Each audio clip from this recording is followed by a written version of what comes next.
Hey guys, Julian here, and today I'm going to be showing you how Boris Brejcha makes his high-tech minimal tracks. As usual, you can get the project file and samples and MIDI and presets, all of that stuff in the description. And if you're a patron on my Patreon, check there, because it's already available. And yeah, let's get going. So, we're at 125 BPM. The first sound I have here is this chord stab, which sounds like this. And then in the track. So the way that I made this, you can see here is the MIDI, first of all. Basically what it's doing is just playing an E minor chord, and then we have an E up top. Really simple. So just E, the root note, G, the minor third, B, the fifth, and then again, just another E on top. So, just kind of gives it a little bit of a extra voice there on top. And then another thing you'll see here is I have the velocities kind of like set a little bit differently with each of these, and you can hear that. You notice how it's like like that, like dun, dun. So that's what the velocity is doing. You'll see we have a few things set up in the synth to kind of work with this as well, but yeah. Definitely important because it's a really good way to make this stand out rhythmically. Like if I set these all to the same thing, it's really not the same as this. So yeah, and then for the sound on this one, it's made using analog. What we have here is two saw waves. You can see they're 2 octaves apart. We got the first one, -1, second one at +1. And then I have those going into a formant filter. If you don't know what a formant filter is, essentially a formant is like a vowel sound. You think like A, E, I, O, U, like those kinds of sounds. That's what a formant is. And so a formant filter flips between those. And yeah, you can hear what that's doing. So then what's happening here is, you can see we have this.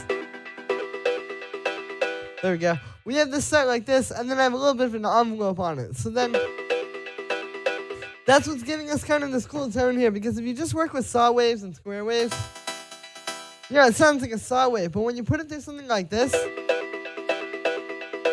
gives a little bit more extra texture on top of it. And the other thing here is you can see I have this envelope velocity set here. So this means that wherever you set the velocity, the envelope is going to follow. And that's helping with that thing I was telling you with the rhythm with the velocities. That's what we're hearing when you get those louder velocities. That's coming through more. Then after that, we have the amp envelope set like this. I've also got the envelope velocity on that. And then, yeah, that is it for inside the synth.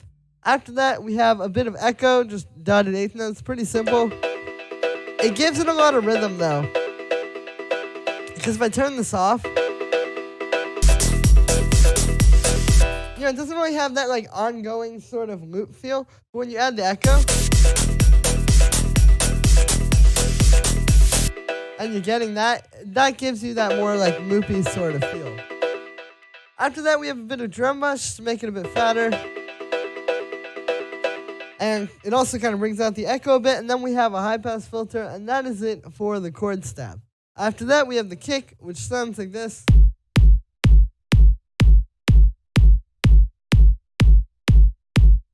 So this one, you can hear it's just this very fat, punchy kick sample. Yeah, really simple stuff, just it's a matter of just getting like a really strong kick like this that isn't too rumbly. Like you wouldn't want necessarily like a rumbly techno kick, but just something like a very, very fat 808 style kick. And if you want this one, link is in the description right at the top.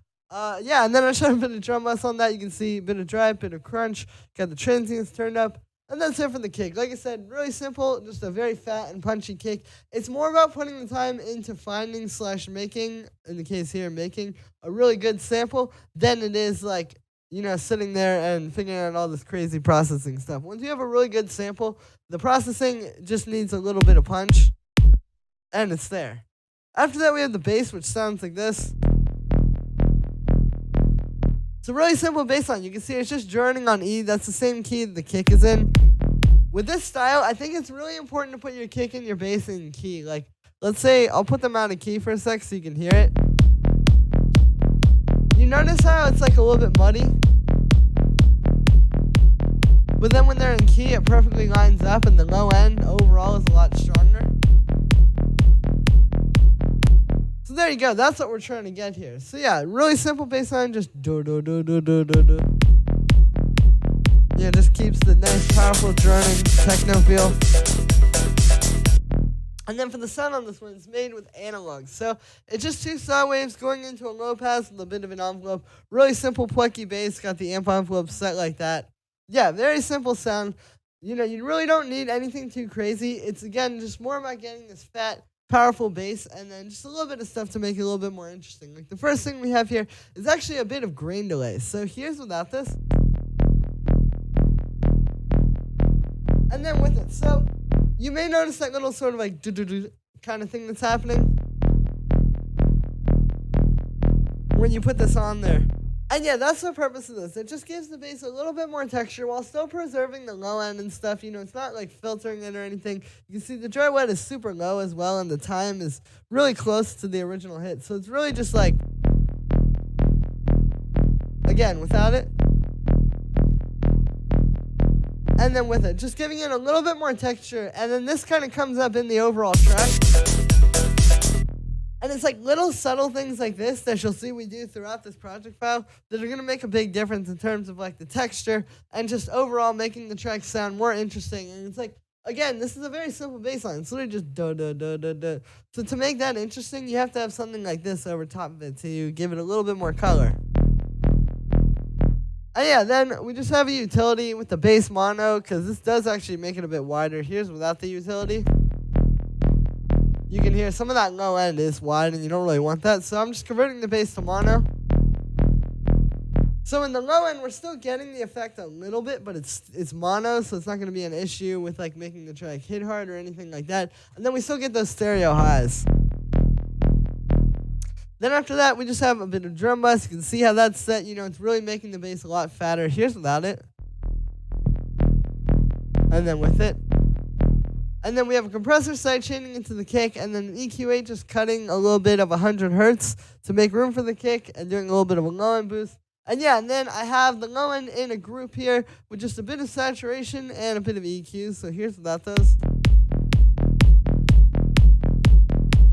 And so you can hear, you know, the saturator just a little bit more fattening, a little bit more gluing these together. And then the EQ8 just boosting the low end, making that come through a little stronger. And yeah, that is it for the kick and bass. After that, we have the percussion, which sounds like this.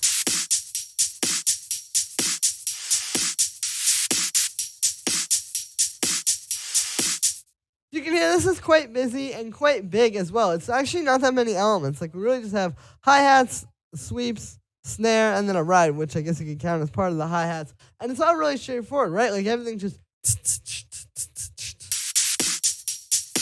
But then this is the thing with this style, is using very minimal elements like this and making them sound really huge, because these just on their own, just dropping these samples in here with the exact same programming is not going to sound as big, and it's going to feel like you need more stuff. But you actually don't need more stuff. You just need to do more with what you have. So that's what I'm going to show you as we go through here. So first thing is the snare.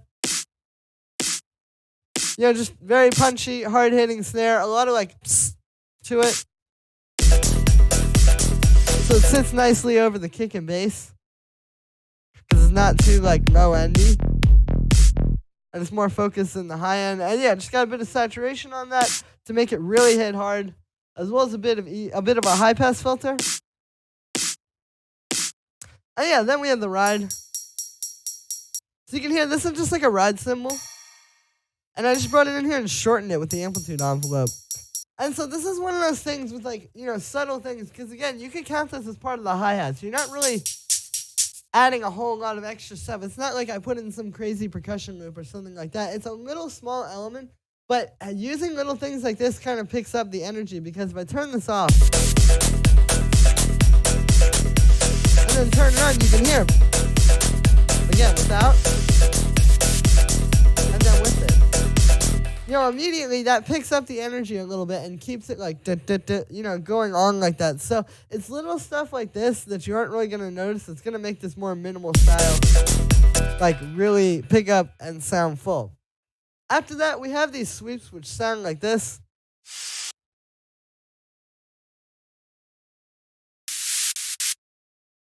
So the way that I made this first one was using the snare, actually. What I did was, I can pretty much pull up the recordings, I think, and show you. So what I did was I basically recorded out the snare just as a one shot like that. And I can actually redo this really quickly for you guys.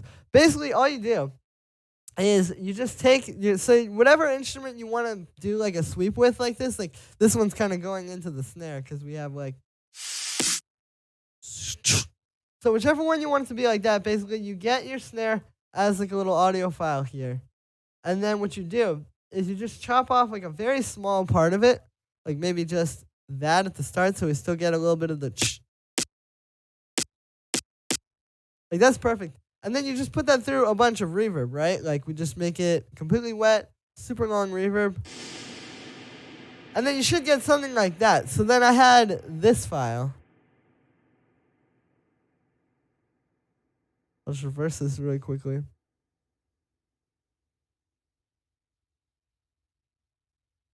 So yeah, once you do that reverb, you end up with this. That long tail. And then you just reverse that, kind of like this.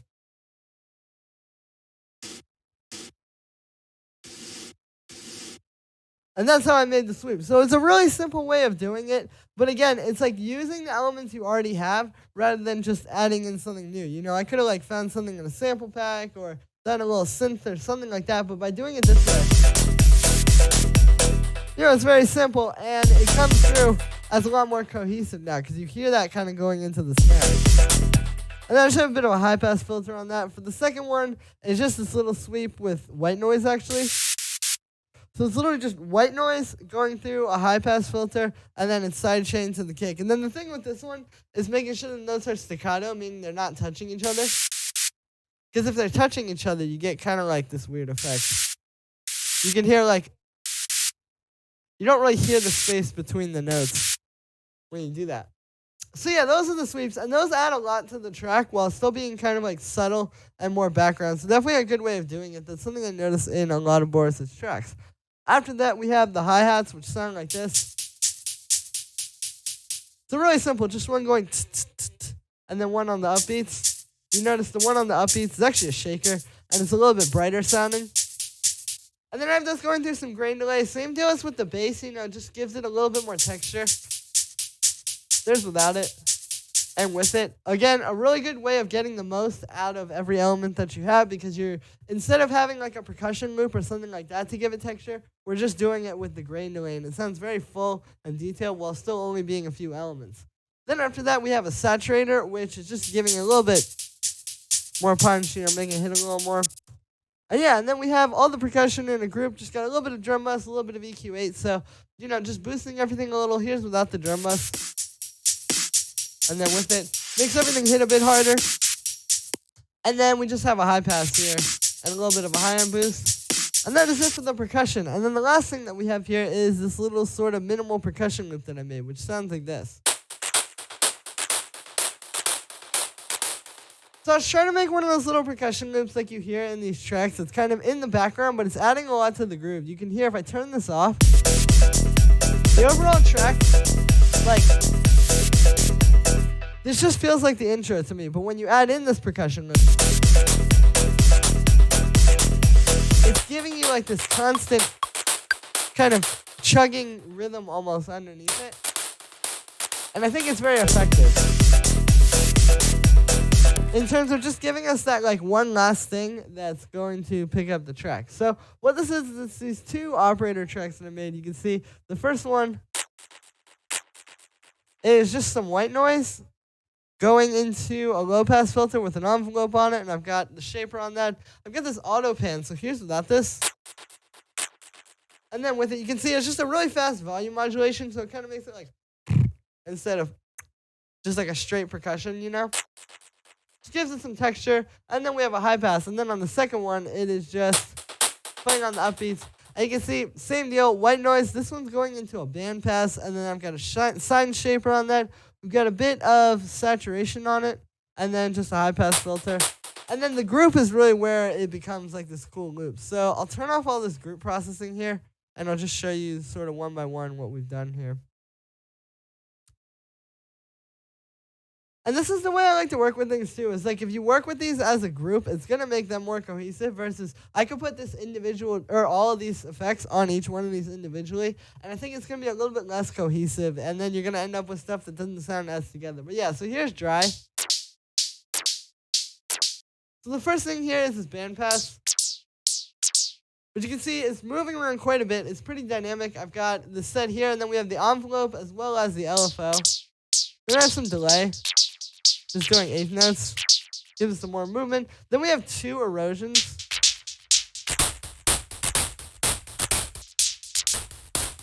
So you can hear, just really giving it that full, like, bit crushed, crunchy kind of texture.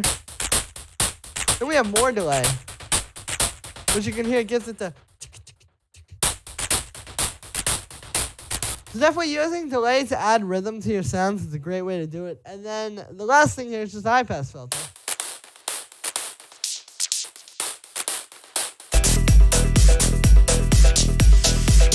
And you can honestly do this either way too. Like you can kind of do this without the second erosion. But yeah, there it is. And again, it just adds that last little sort of like energy in the background to pick the overall track up and make it all work. So yeah, that's it for this one, guys. I hope you enjoyed. As always, make sure to like this video as well as subscribe, and let me know what you think of this video in the comments. Like I said in the beginning, you can get the full project file and samples and MIDI and presets. All of that from this video is available in the description, and if you're a patron on my Patreon, check there because it's already available. Thank you so much, guys, and I'll see you tomorrow with another video.